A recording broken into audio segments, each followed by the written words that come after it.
Tewksbury, Massachusetts in the mid-90s was a great place to be a kid. Main Street alone was chock full of kid-friendly activities. There was an enormous outside go-kart track with a huge arcade full of the best games from the 80s and 90s. I remember spending hours playing the alligator version of Whack-A-Mole. I loved the sound they made when you hit them.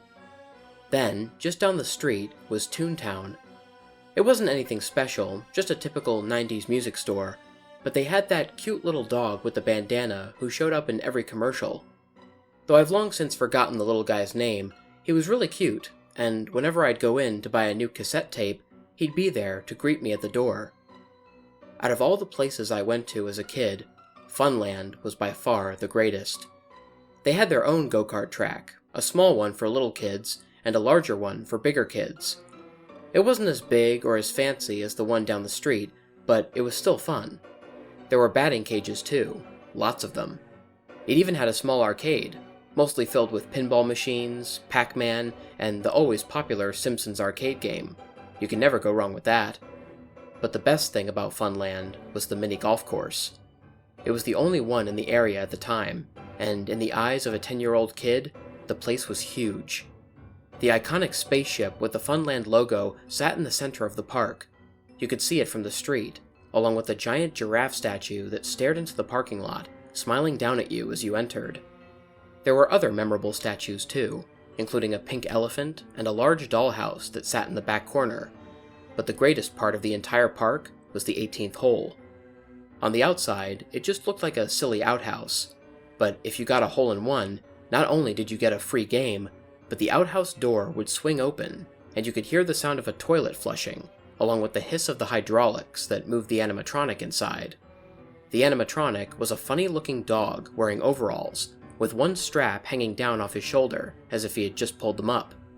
His eyes would blink, his jaw would move, and his arm would rise as he scolded you for disturbing him. "Hey, what do you think you're doing? Get out of here!" Then the door would close, and you and your friends would have a good laugh before you left. Every time I went there, I couldn't wait to see that dog. Unfortunately, like all things from childhood, the fun of Main Street slowly faded away. I think the go-kart track and the arcade were the first to go, sitting abandoned for years before being turned into a daycare center. They kept the track though, I don't know why. It just sat there, in the back, with one or two remaining go-karts, frozen in time. Then Toontown went out of business, unable to keep up with bigger music chains like Newbury Comics and FYE. I imagine that cute little dog has to be dead by now. Last to go, of course, was Funland. It was painful to see it start to rot and decay in its last few years of life. The paint on the animal statues faded, the eyes of the giraffe looking sadly out into the emptying parking lot as less and less visitors came to see it. When the park officially closed, I was heartbroken. I used to drive by on my way to work, watching it slowly rot away. The elephant eventually tipped over onto its side, the chain around its huge stump of a foot that had been keeping it latched on the ground, now visible and exposed. The doors and windows of the dollhouse were broken and shattered, as if it were a real abandoned house. The outhouse door remained closed, the wood cracking with age. I could only imagine what the poor animatronic dog inside looked like. Eventually, nature reclaimed the once thriving park, and I could no longer see into it. All that remained visible was the head of the giraffe, peeking over the rusted fence. Curiosity got the best of me, so one night, I gathered my two friends, Kevin and Zach, and we decided to break in and reminisce about our childhood. As we walked up to the high, barbed wire-topped fence, I looked up at the giraffe. It was the first time I noticed just how creepy it looked. Its yellow coat of paint had almost completely faded, leaving only its brown spots and huge, almond-shaped black eyes. Continuing on, we snuck into the back of the park, near the batting cages. Zach had brought a pair of garden shears, and he cut the fence open, just enough for us to squeeze through.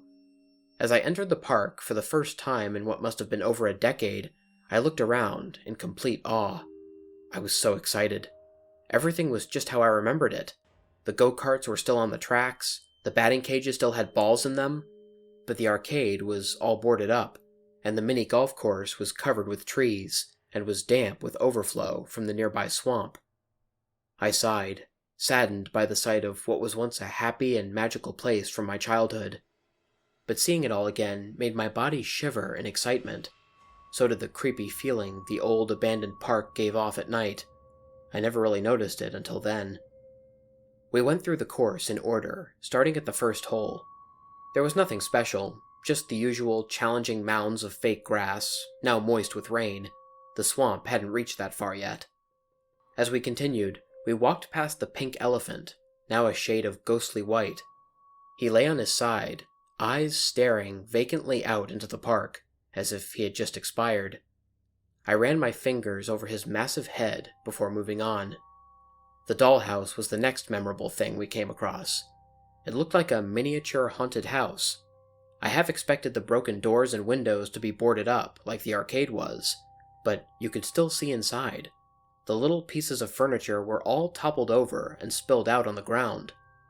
This was the part of the park where the swamp had begun to creep in. The smell wasn't as bad as I thought it would be. I grew up in Tewksbury, which was covered with swamps. The swamp had taken over the entire back section of the park, so unless we wanted to wade through the disgusting water, our only choice was to head straight to the 18th hole. Finally, the part of the park I wanted to see the most. More than anything, I wanted to see that dog again. It was half nostalgia and half an excited sort of fear of what it would look like. Was it even still there? Was it in good condition, preserved by the outhouse? Or was it like everything else in the park, sad and neglected after all this time? I couldn't wait to find out. "Did you bring it?" I asked Kevin. He nodded and handed me one of his dad's golf balls.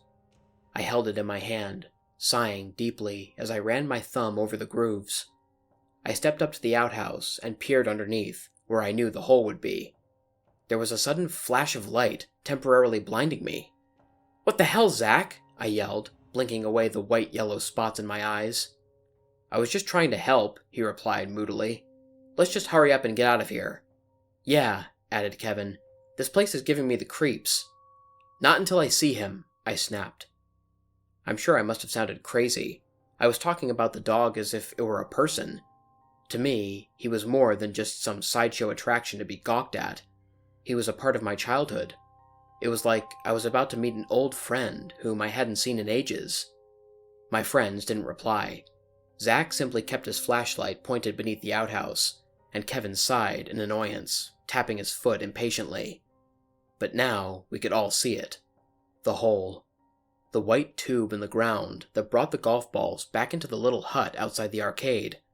It was barely visible over the mound created by the fake turf, but it was still there, and I had a clear shot. I placed the ball on the ground, and, aiming carefully, rolled it towards the hole. We could hear the ball enter the pipe, the sound of it swirling down into the ground echoing in the silent park. Zach and I stepped back beside Kevin, the light now shining on the outhouse itself. I clenched my fist in anticipation, wishing with all my heart that it would somehow still work, that the door would open and the dog would still be there, and he would scold me like he always did. It was a stupid wish. We all jumped at the sudden sound of the once familiar flushing noise, now slightly distorted. Then the doors began to open, and the loud hiss of the hydraulics resonated through the night. We stood there, breathless and silent. It worked. We actually made it work. After all these years, I'd finally get to see him again. I was so happy that I could feel the sides of my mouth curl up into a magnificent smile, as if I were a child opening a present. But the present wasn't what I had been expecting at all. There he stood, my once familiar friend, my reward for getting a hole-in-one, but I could hardly recognize him. The fur that covered his metal frame was matted and wet, and his overalls hung loose around him, like they would on someone who had lost a great deal of weight. My breath caught in my throat, which was now suddenly dry. I swallowed softly, eyes widening as they traveled up to the dog's face. It was a horrible, hideous sight. The fake fur on half of his face had torn away, exposing the wires and joint mechanism in his mechanical jaw. I didn't remember him having teeth. On the same side, his plastic eye had sprung from its socket, and now remained dangling by his torn cheek. Then he blinked, the mechanism on the broken eye shuddering around the exposed wire, releasing small sparks. More sparks flew as his arm shot up with a clang and the hinge of his jaw creaked as his mouth flopped open. He spoke. "What do you think you're doing?" The funny southern drawl of his voice was completely gone, replaced by something raspy and angry, and although I could hear the chilling distortion in his voice box, he sounded more human than I ever remembered. Kevin ran. He didn't even look back. Zach dropped his phone and slowly backed away, screaming as he stared into the dog's one good eye, which seemed to turn on him at the disturbance. Then, somehow, the dog moved forward. He wasn't programmed to walk. As far as I knew, the hydraulics attached to his back only sat him up. He wasn't supposed to walk, but by God, I saw that once funny animatronic dog from my childhood step out of that old, withered outhouse towards us.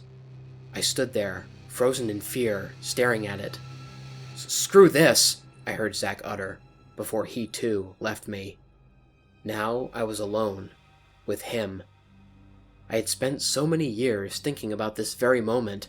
I wasted countless hours thinking about this dog and wanting to see him one last time, but I knew then that I should never have stepped foot into that old park. My childhood was dead, as broken as the wires and metal rods that barely held the dog together. He seemed to watch Zach go, his good eye turning with a cracking sound as he watched my friend disappear into the darkness. Then the eye turned on me. "Get out," he commanded, his arm still pointing, now in the direction of the parking lot, where the headlights of Zach's car had just turned on. I didn't move. I could only stare. Was this some sick nightmare? Some bizarre fantasy my brain thought up to get my mind off a time I could no longer return to? The dog stepped closer, its disfigured face mere inches from my own. The smell of wet dog seemed to invade my nostrils. "Get out of here!" It boomed, the voice box short-circuiting as if it had exploded before slowly fading out. It sounded like multiple voices had spoken, all deep and aggressive, almost demonic. This time, I listened, and ran as fast as I could through the park, which was dimly lit by the headlights of the car. My eyes darted around. The once familiar area now seemed foreign and strange. I couldn't tell where I was going. I heard the sound of children laughing, the trumpeting call of an elephant, and the clanging and grinding of metal gears.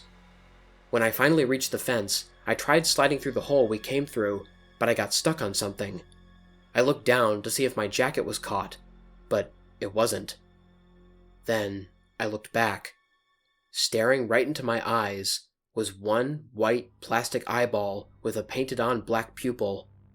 My eyes widened, staring back into that black spot as if it were a hole ready to swallow me alive. Then I discovered the reason I was stuck.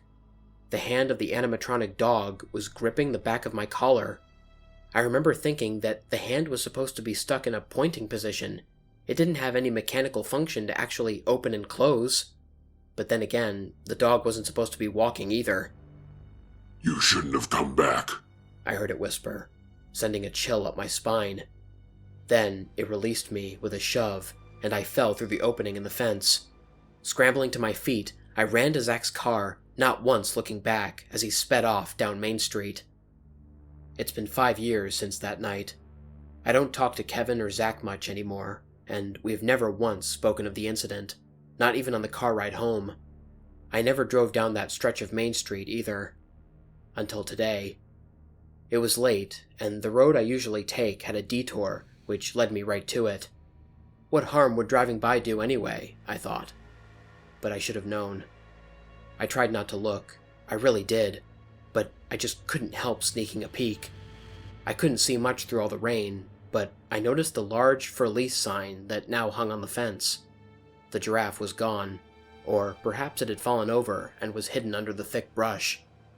With a sigh, I continued on, trying to push the memories of that night out of my mind and replace them with happy ones from my childhood. My windshield began to fog up from the indecisive New England weather, so I put my defroster on. But then I noticed something. instead of clearing from the bottom up like it normally would, my windshield began to clear in patterns. It had formed words. I stared at them, hoping with all hope that it was just a fluke or a figment of my imagination. But the message was clear.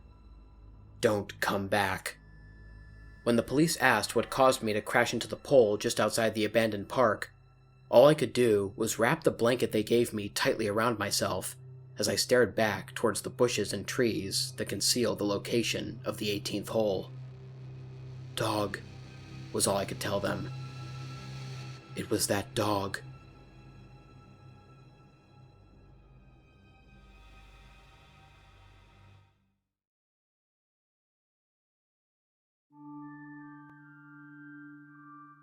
What's up, everybody?